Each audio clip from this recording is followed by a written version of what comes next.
The lights were blinding in that New York studio stage set. Flags lined up, cameras prepped, every inch manicured for television diplomacy. The show? Future Voices.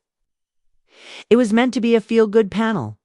Young leaders from across the globe, sharing visions, shaking hands, making headlines. But it turned into something else entirely. On one end of the table sat Captain Ibrahim Traoré, Burkina Faso's quiet storm in a clean-cut suit. He didn't come to perform. He came with presence. Still, straight-backed eyes like steel that had seen betrayal and battle and didn't blink at either. Opposite him, Baron Trump. All polished confidence and legacy energy. 19. Articulate, already walking red carpets of international policy. But from the second the show began, you could feel it. He didn't see Traoré as a peer. He saw him as a prop. And then it happened. Baron leaned into the mic with that smirk only wealth can afford and said, "Let's stop pretending men like Traoré are heroes. Put a tie on a tyrant tits. Still a tyrant." The room shifted. You could feel it. Air pulled back. But Traoré didn't. He didn't flinch. Didn't fire back. He just leaned forward slightly and said, "I came here to talk about tomorrow. You came to reenact yesterday's speech." The audience tensed. Baron grinned, not realizing he'd just stepped off the safe script. "No offense," he said, "but here we earn power. You take it." Traoré exhaled slowly, then turned his head and delivered a line that would be clipped, shared, memmed, and remembered. "Sit down, son. The grown-ups are talking." Dead silence. A camera operator dropped something. One panelist stifled a laugh. Twitter exploded. Didn't know whether he'd been dismissed or destroyed?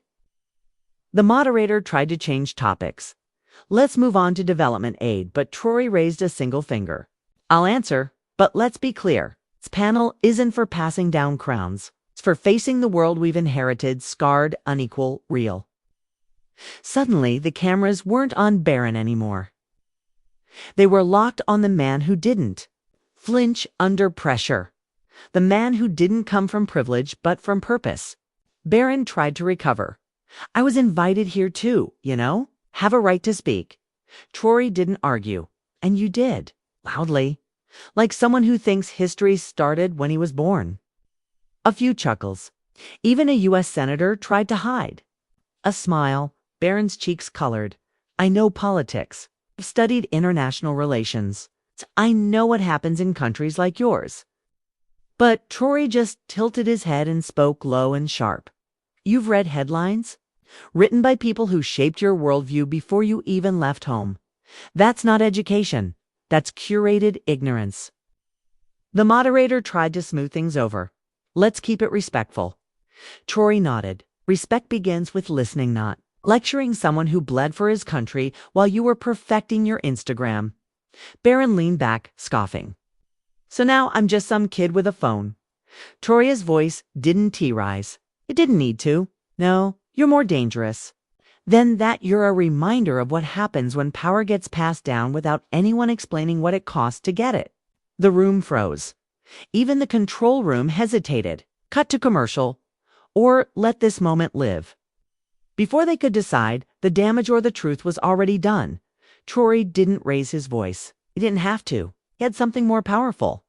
The silence of a room that suddenly realized who the adult was. Baron had thrown a punch he thought would land, calling Traoré a tyrant in a suit. But Traoré didn't take the bait. He locked eyes with Carolyn, one of the moderators, and said with calm precision, "And yet, here I am, speaking, not shooting. I came to build bridges. But if the bricks you hand me are soaked in arrogance, don't be shocked if one gets tossed." Back, silence. Baron looked around the table, hoping for backup. No one moved. His eyes darted to the camera, hoping, maybe, that his usual fan base would spin it for him. But they weren't spinning. They were shifting. Torklap back Dean Hoth, sit down kid, #legacy vs leadership memes hit the timeline, but so did questions. Why did a teenager speak to a sitting African head of state like that? Is this what the next generation of American leaders looks like? Murks and slogans with no weight behind the words. And in that moment, it became obvious Traoré wasn't just responding to Barron. He was exposing a much deeper wrath, the emptiness of inherited confidence. The moderator cleared his throat again, this time with less control. President Traoré, he began carefully, we understand your passion, but surely I'm not passionate, Traoré interrupted. Still composed. I'm focused. There's a difference. Passion tweets. Focus builds. Then he turned to the whole room panelists' cameras, the live studio crowd. I was told this would be a dialogue, meeting of minds across generations. Some of us came to speak truth, others came to perform. He glanced back at Barron. I'm not here for applause. I'm here because the world is on fire. And while some of us are rebuilding from the ashes, others are rehearsing speeches written by ghosts. Barron tried to push back, a little less sure this time. So now I'm the villain because I'm young. No, Traoré replied gently. You're not the villain, you're just mistaken. Being young doesn't excuse you from the weight of your voice, especially when your last name gets you the mic before your ideas have earned it. Somewhere near the back, a single clap broke out, then another. The moderator raised a hand, hoping to calm it, but it was too late. The tide had shifted. Behind them, on the big LED screen, live comments began to scroll. Traoré is saying, what needed to be said? That wasn't a debate. That was a lesson. Barron walked into a lion's den wearing a paper crown. In the control room, a producer leaned into the moderator's earpiece. Don't cut. Engagement is through the roof. Back on stage, Traoré leaned in slightly this time, his tone softer. Barron, listen. T, I understand you. K, you were born into a system that told you every room was yours before. You earned your place in it. He let that land. But this room, this world, it's changing. And if you want a seat at the table, you can't arrive carrying someone else's name and assume that's enough. You'll have to earn your own voice. For once, Barron didn't speak. The smirk had faded. The camera caught something unfamiliar. On his face, doubt, maybe even thoughtfulness. Caroline leaned over and whispered something in his ear. He didn't answer, because in that moment, he realized, he hadn't just lost a debate, he'd been given a masterclass. Traoré looked back to the moderator and nodded. Next question, please. This time the audience didn't clap. They simply sat in quiet. Respect. Even the moderator took a moment to adjust his tie before asking again. President Traoré, he said slowly, what's the biggest misunderstanding Americans have about your leadership? Traoré didn't pause. That I'm a villain because I won't kneel. Another silence fell. He continued. When I removed foreign troops from my country, they called me unstable. When I took back control of our own resources, they called me corrupt. But when your corporations do the same to others, you call it strategy. Barron shifted slightly in his seat but said nothing. You see, Traoré said, locking eyes with the panel again, the problem isn't that I broke the rules. The problem is I refused to play by the ones you wrote without asking us first. And just like that, the conversation was no longer about politics. It was about truth. But isn't there value in working together? Surely self-reliance doesn't mean cutting the world off. Traoré nodded slowly. Of course there's value in partnership, he said. But there's a difference between working with someone and working under them. He paused, letting the weight of the words settle. What's often offered to us isn't partnership, he continued. It's control, disguised as aid. Obedience, dressed as opportunity. The panel had quieted again. Then Barron, surprising everyone including himself, spoke up. So, what do you actually want from the West? His tone was softer this time, less sharp, more real. What would a healthy relationship look like to you? Traoré didn't blink, didn't fumble. He turned to face him directly. One word, he said. Respect. The room held its breath. You want to trade, Traoré said? Then trade fair. You want to help? Then ask first. Don't dictate. You want to talk. Then start by listening. For the first time since the broadcast began, Barron had no comeback. He looked down at his hands, then up again. Maybe you're right, he said quietly. Maybe I came in thinking I had more figured out than I actually do. Traoré gave a small, steady nod. That's not failure, Barron. That's the start of wisdom, realizing you don't know and being willing to ask. Even the moderator seemed caught off guard.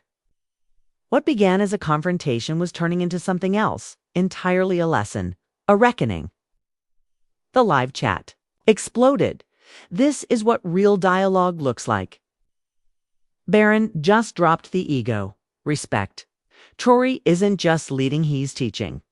Back in the studio, the atmosphere had changed. It's no longer thick with pride and performance. Now it felt honest, humbling.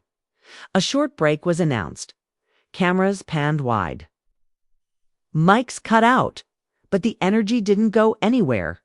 In the quiet, Barron stayed seated, scrolling through his phone. The meme of Traoré saying, "Sit down, kid," was everywhere.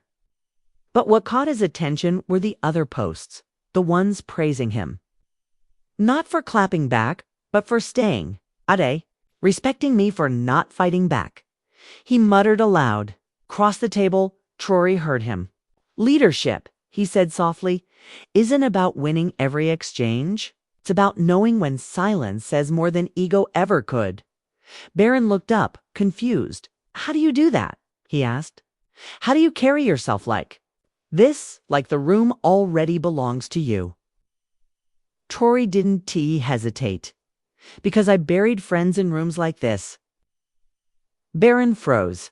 I'm not here because I won some popularity contest, Traoré continued. I'm here because I once stood between a warlord and a classroom full of children. I've walked through villages where no foreign camera ever filmed.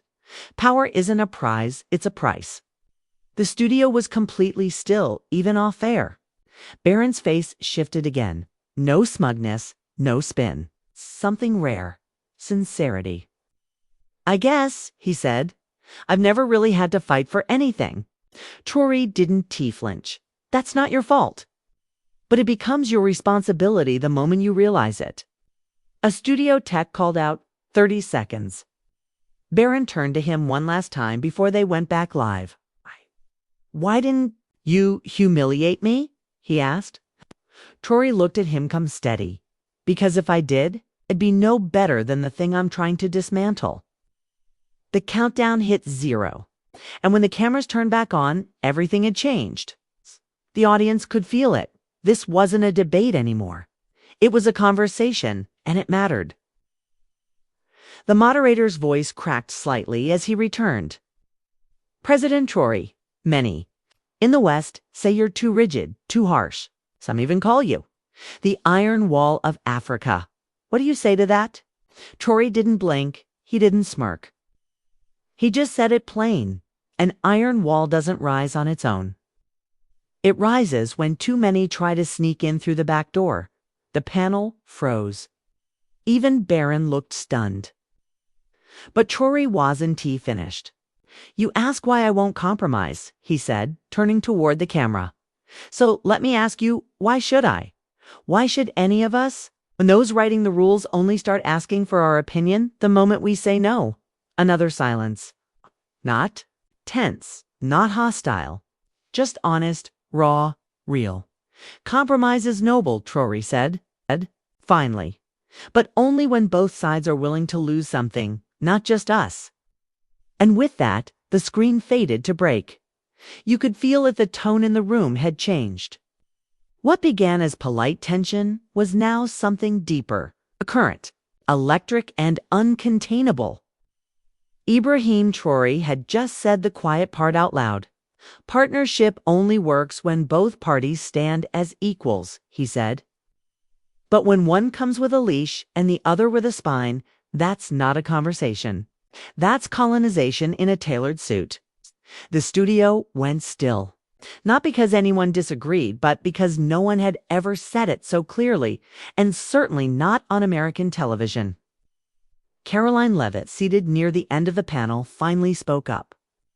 "You sound like you don't believe in diplomacy."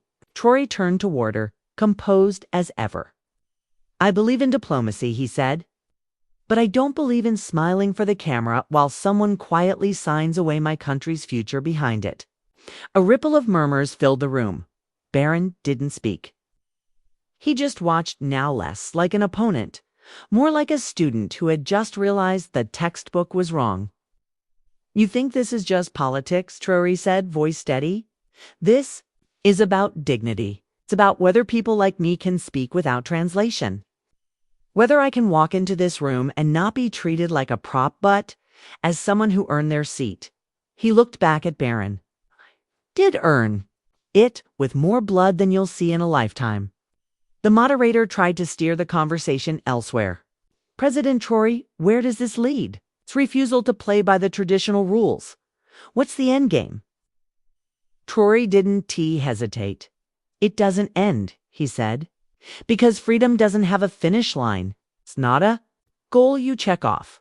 It's something you defend against enemies, against allies, sometimes even against your own history."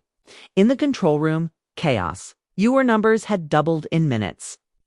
Hashtags like Dean Hall Torres Speaks Truth and hashtags Sit Down Kid trended in over a dozen countries. Quotes, reactions, artwork, memes, it was everywhere. And in the studio, something extraordinary had happened. The debate was gone. The format shattered. What was left was something far more powerful: truth.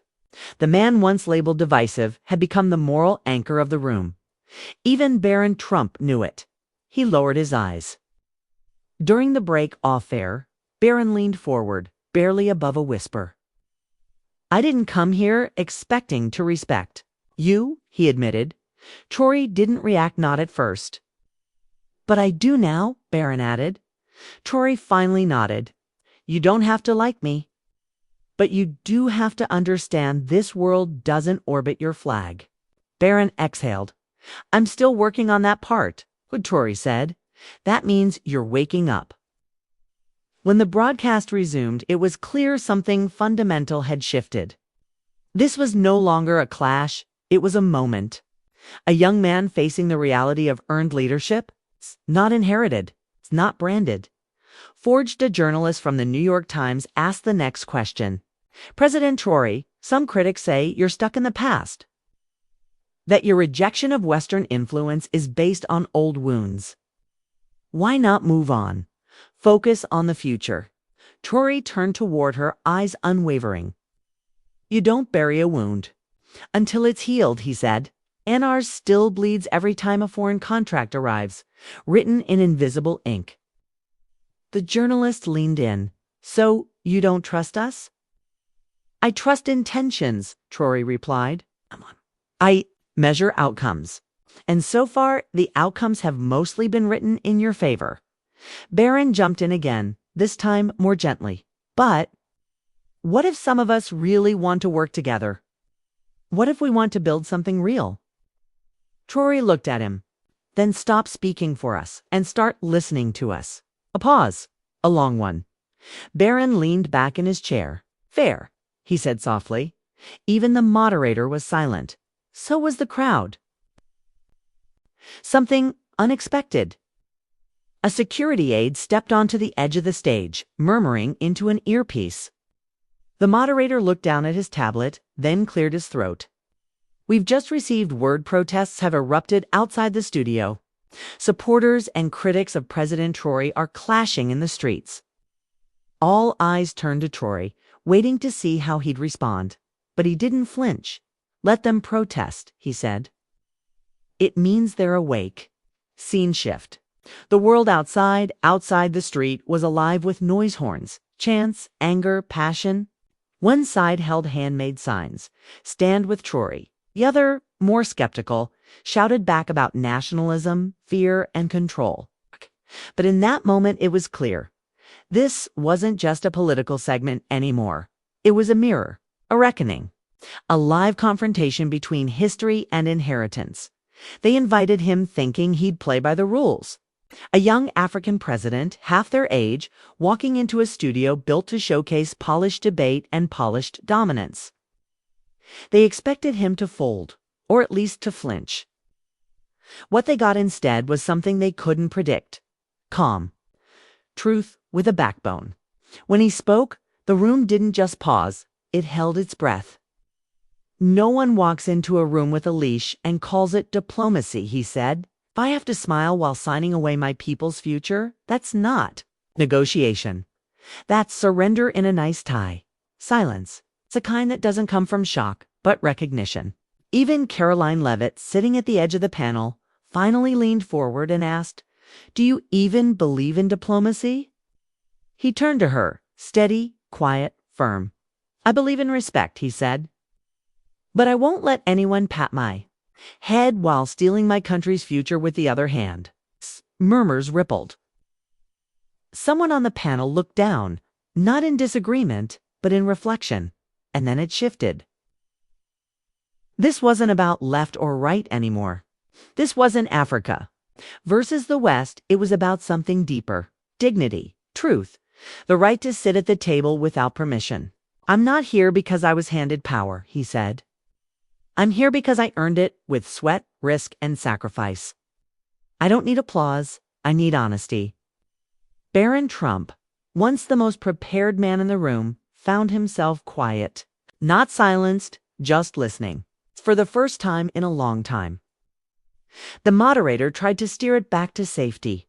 "President Traoré, if you reject the rules of the game, what are you really trying to achieve?" He didn't blink. "Freedom doesn't retire," he said. "You don't win it once and relax. You guard it every day. It's from enemies, from allies, sometimes even from your own history." In the control room, chaos. Viewer numbers soared. Hashtags were trending. Hashtag TRAORE truth. Hashtag sit down kid. But inside the studio, stillness and clarity. When they cut to commercial, Barron leaned in and whispered, "I didn't come here expecting to respect you." Traoré just looked at him. "Number? Reaction? But I do now," Barron said quietly. For the first time that night, Traoré allowed a small smile. Not soft, not sentimental, but earned. "You don't need to like me," he said. "But you'd better understand this. The world doesn't spin around your flag." Barron nodded slowly. "That part," he said, "I'm still working on." "Good," Traoré replied. "That means you're waking up." When the cameras came back on, something had changed. The audience wasn't watching a debate anymore. They were watching something real. The next panelist, a seasoned journalist, tried to pin him back to the past. Why cling to old wounds? Why not move on? He didn't flinch. "'Cause we don't bury wounds until they heal. And ours still bleed every time a foreign contract arrives with strings you can't see," the journalist asked. "So you don't trust us?" "I trust intentions," he said, "but I verify outcomes. And so far, the outcomes benefit you more than they do us." Barron jumped back in, this time not to challenge, but to search. "What if some of us do want to work together? What if we mean it?" Traoré met his eyes. "Then stop speaking for us. Start listening to us." Even Barron had no comeback for that. Just a slow lean back into his chair, absorbing. Then came the whisper into the moderator's ear. Protests outside, flags shouting, supporters clashing with critics, news helicopters, sirens, the whole city tuned in. The moderator cleared his throat. "Mr. President, how do you respond to the unrest your presence has caused, even here, on American soil?" "This division didn't start with me," he said. "It began the moment some countries decided they were the authors of everyone else's story." He gestured out the window. "They're not angry because of who I am. They're angry because I didn't lower my eyes when they raised their voices." Even Barron seemed rattled now, not by fear, but realization. You ever wonder? He asked aloud why people who've never met him either love him or hate him. The moderator blinked. And what's your guess? Barron sighed. Maybe it's because he earned his power and the rest of us just inherited ours. You could have heard a pin drop. He turned to Traoré again. I've talked about patriotism. I've never risked anything for it. Never skipped a meal, never had to prove I belonged. Traoré said nothing, just listened. But you have, Barron finished.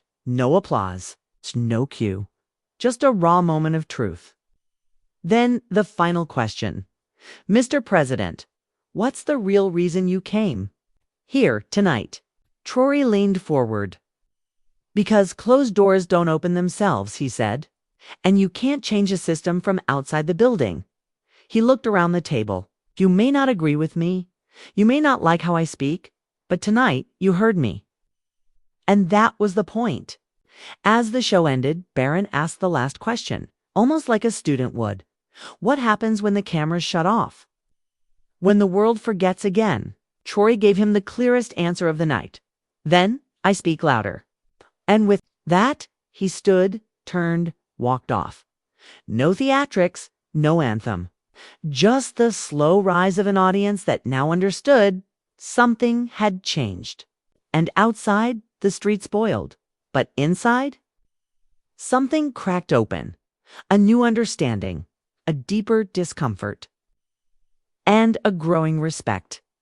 2 days later, the clip had circled the globe. Some said Barron Trump became a man that night.